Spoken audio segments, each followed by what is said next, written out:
All right. Before we talk about marketing strategy on our podcast, we need to talk about marriage. Claudia and I have been working together, I think, for 5 years. And don't worry, we're not married. I'm married. I'm still married to Coney. But Claudia, can you tell us how you and I first met in person? First time we met in person was right after I had signed my marriage license. So it was in Mexico. You and Coney flew to Mexico and we met right after my wedding. Yeah, it's definitely the first time I have met a teammate. Probably 3 minutes after they put on the ring and kissed the groom. It was really, really special. That's one of my favorite stories to tell people because as a remote team, we have, more than 20 or 25 remote teammates, and I've probably met 5 or 6 of them in person. You're the only one that I've met at their own wedding. That's awesome. And it's always a really nice memory. Thank you for going.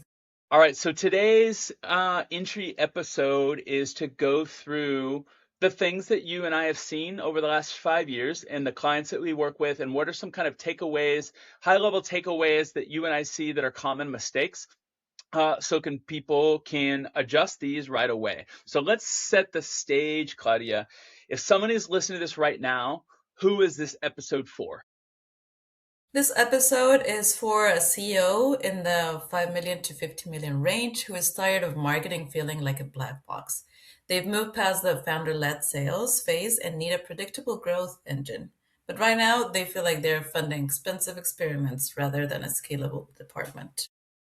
So this isn't for marketers talking about tactics. We can get into tactics when we dive in and actually need someone to do some execution, but this is much more high level. So this isn't for operators, or this is for operators, leaders, and founders who need to know what they need to do to increase revenue more strategically. So I want to go into what are the things that you see CEOs and our clients getting wrong about marketing most frequently.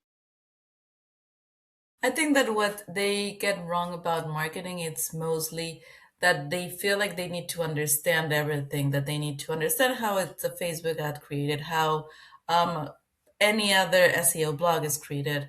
But what they actually have to understand is the relationship to revenue.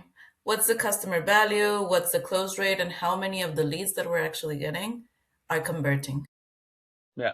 So I think what I hear from that, or at least that I hear on the very first call, is CEOs telling me that they're doing all of the execution, they're doing all of the activity, but they didn't start beforehand with an actual strategy that is tied to revenue. They jumped from a goal, they jumped from an idea straight down to the tactics.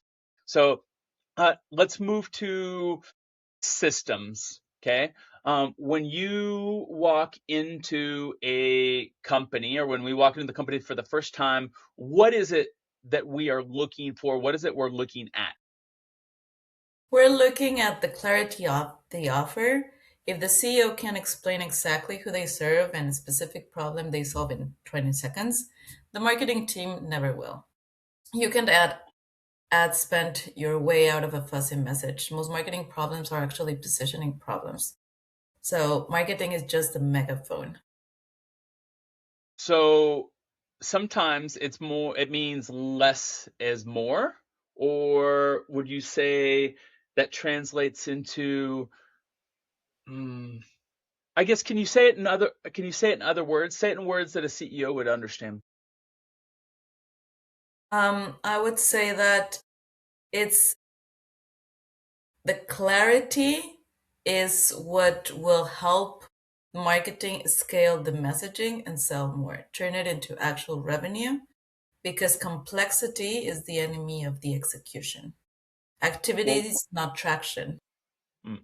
We see the complexity all the time. We have a client that we've been working for 6 months, and they can't let me get in their CRM because it's too complex and only one person can understand it.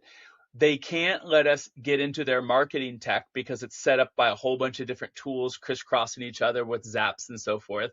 And so we almost had to take a step back and clarity, like, these are your revenue goals. Before we can even start with doing the execution, we need to think about the tech stack, because there's no way we're going to get it. You overcomplicate it, and it needs to be simplified.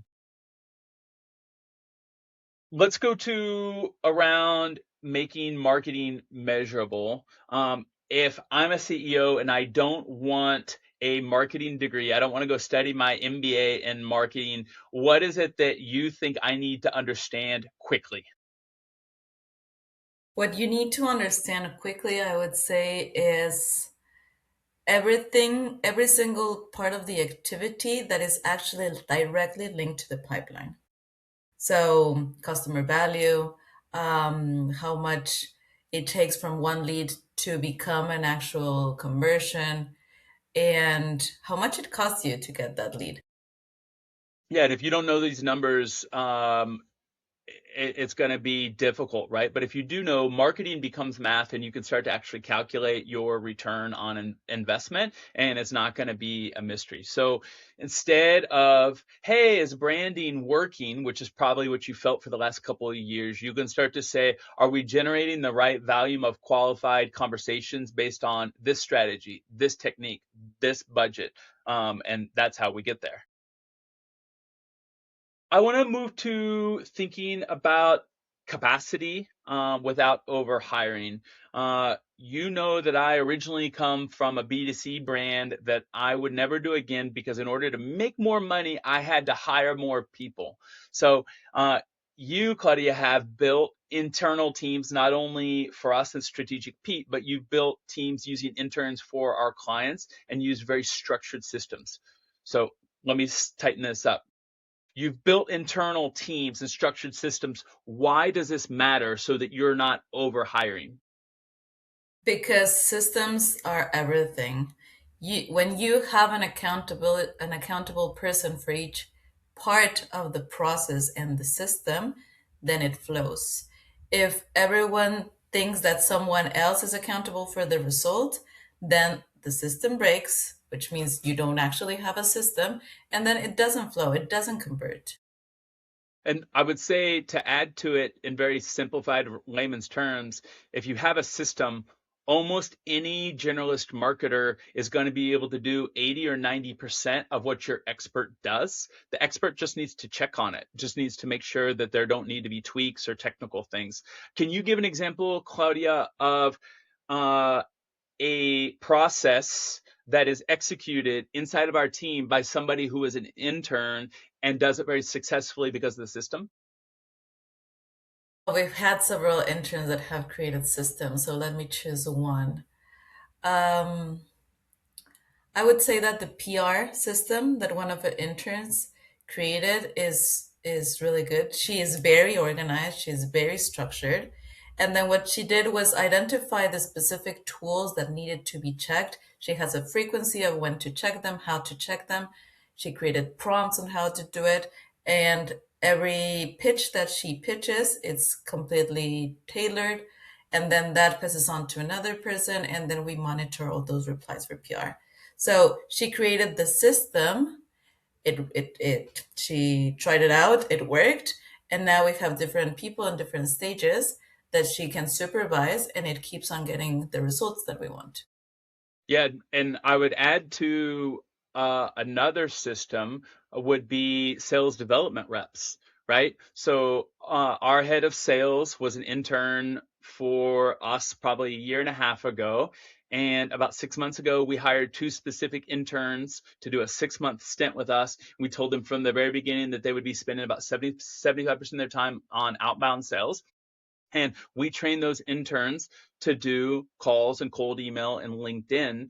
And they had no prior sales experience. Neither one was a US citizen. Both of them had a slight accent, and they both were able to accomplish this because of a system. So, kind of like the wrap up is, scaling is not about a head count.